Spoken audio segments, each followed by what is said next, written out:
always wanted to be that guy who flew planes. As early as I can remember, I wanted to be a pilot. I always wanted to be in the air. I never thought of anything else. Safe landing on 5 out for surface winds. The first time you fly with passengers, you are sweating buckets because you suddenly realise, gosh, I am being paid to be responsible for their lives, and the only thing stopping this plane from ploughing into the ground is me and one other person. So it's a huge sense of responsibility, and those first couple of flights with people in the back are pretty nerve-wracking. As soon as you start up the aircraft, that feeling sort of diminishes a bit. Your head's focusing on controlling the plane and not thinking about the people behind you. You're at what's called peak stress. Feel the engines starting up. It's a massive feeling of, I'm in control of this massive aircraft. I've worked my entire life to be here. It's an incredible feeling. Pulling back on the control column and plane lifting off, coming on, it all becomes very real. That's the first time when you get to actually look out the window and realise, wow, I just took that plane off the ground. And then that's it, the sky is yours. But you're taking 8 tons of aviation fuel up stage, and you're going to burn all of it. You don't really have an understanding of the emissions that's going to produce. It's massive.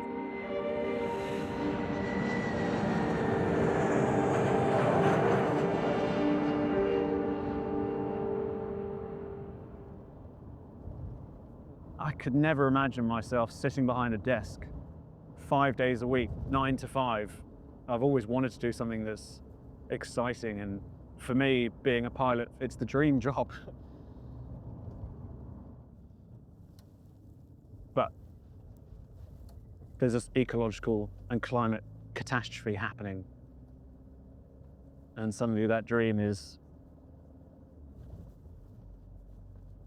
not a dream anymore. You ready to face the world?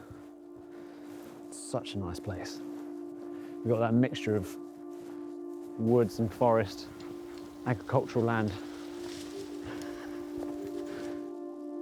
What I think is really difficult is everyone now knows we have this climate crisis, but there's not that many people that really let it sink into their heart and their soul and take hold that we are facing something in our lifetimes, and it will be cataclysmic and it will change the face of the planet. And that scares the living crap out of me.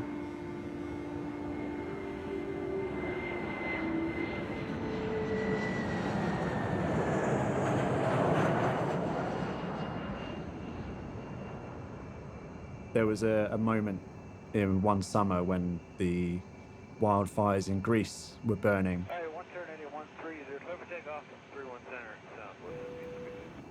southwest. In the distance, you could just see this column of smoke appear. And as we got closer, me and the captain fell into an eerie quiet as we just watched ourselves fly past this smoke. Yeah, I was confronted with a direct cause and a direct effect. It was my industry that was causing these wildfires to a huge extent.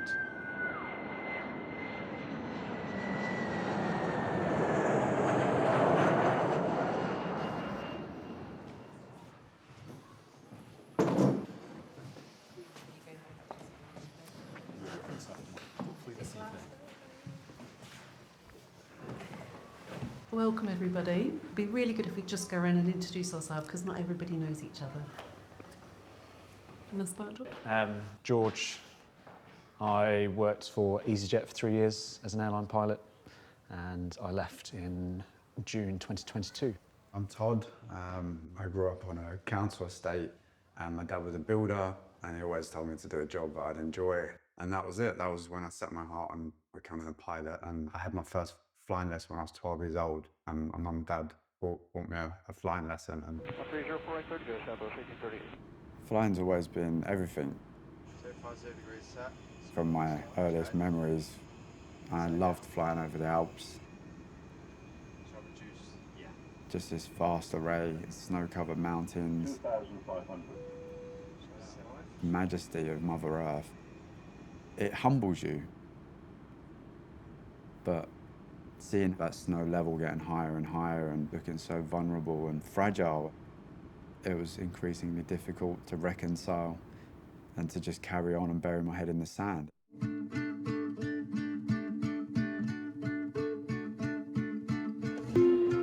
This gentleman is Todd Smith. He's a pilot who's seen the error of the ways of his industry. Please give it up for Todd Smith. What do we want? When do we want it? I knew it would be career suicide to speak up, but it felt essential. International jet fuel kerosene is currently entirely tax-free.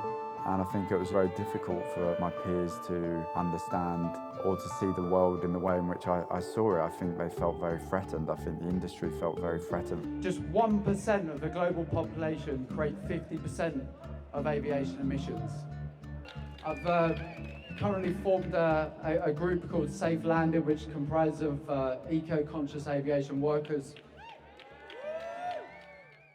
For a long time, I was juggling climate activism and being an airline pilot, and I was somehow able to face eco-anxiety outside of work.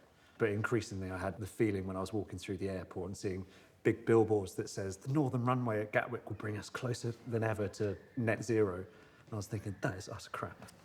The more I became aware about the climate crisis, the more I became uncomfortable in my job. And I would increasingly walk through the airport, looking at everyone mindlessly going on holiday during the 6th mass extinction of species. And I found myself many days before work just wanting to stand up on one of the benches in the airport and shout, "What the hell are we all doing?" Flying from East Midlands, your local international airport. You can now cash in on the incredible holiday value in the Summer 86 brochure. There's a fantastic choice of sun-drenched holidays. In either super hotels or apartments. But hurry, with prices like these, holidays will soon be sold out. Everything we love is crumbling around us, and we're still mindlessly carrying on as if it's not happening. And at that moment, I was suddenly confronted with the fact that I couldn't compartmentalize these two worlds anymore. And you're partly responsible for this flight. And that really weighed down on me. Yeah, that guilt built and built to the point where I had to get some counseling for what I then found out was eco-anxiety. When I was a pilot, it was so exciting to everyone around me. I wanted you to come to their kids' school and give talks about being a female pilot. The minute you start questioning it and walk away, like your entire network of colleagues just disengage.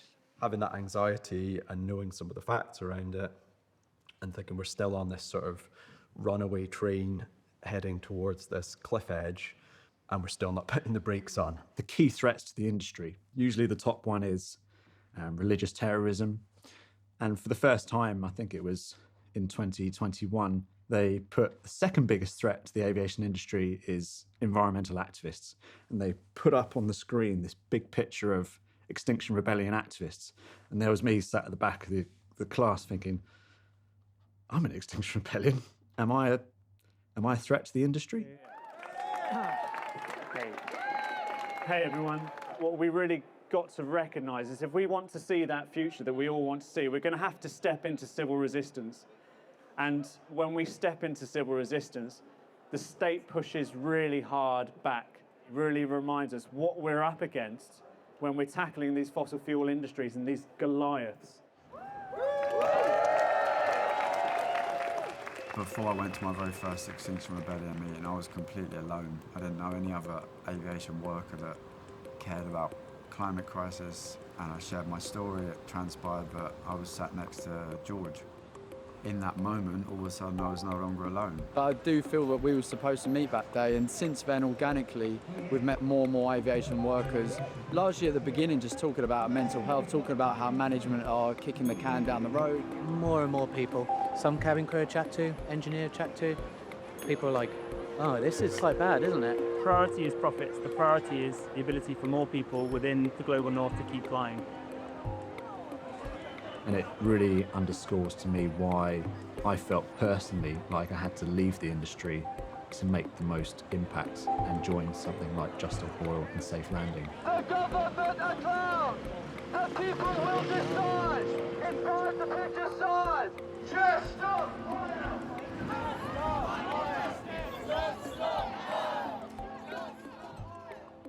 Do you feel quitting your job was the right choice? Yeah, I have to pinch myself every now and again that I chose that path, that I chose to leave. It was partly a choice and partly completely out of my control. I did choose to declare myself permanently unfit to fly in June 2022. But I didn't choose for the climate crisis to happen to me. I didn't choose to be born at this time where I'd work 15 years to get to the point to get a dream career, and it completely changed my life forever. The real change that we need to see is much bigger than us as individuals, but that's going to require us to do something more than change our personal habits. It's going to require us to feel into the climate crisis as an emotion and connect with it very viscerally and think, where is my place in the world? How can I make this change?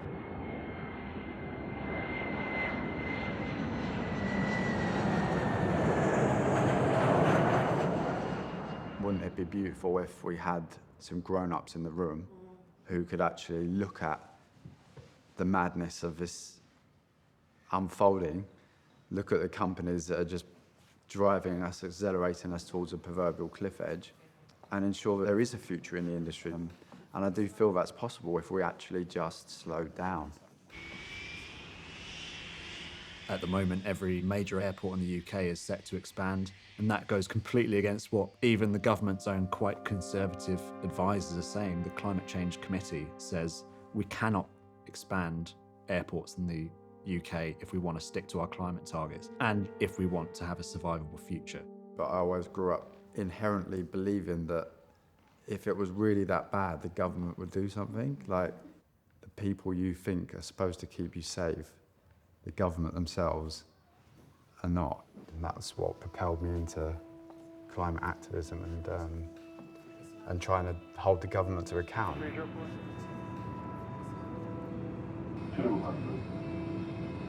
505, just to verify, it's going to be a left base, right 4 left, and continue inbound. I've had dreams from a very young age. When I dream, I fly.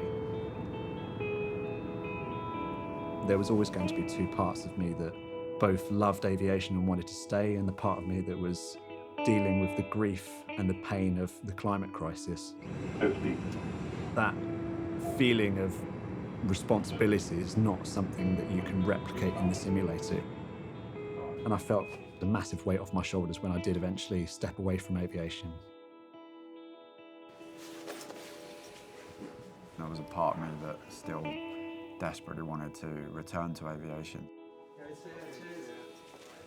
But I guess I realised that I can't go back into the industry in any way, shape or form.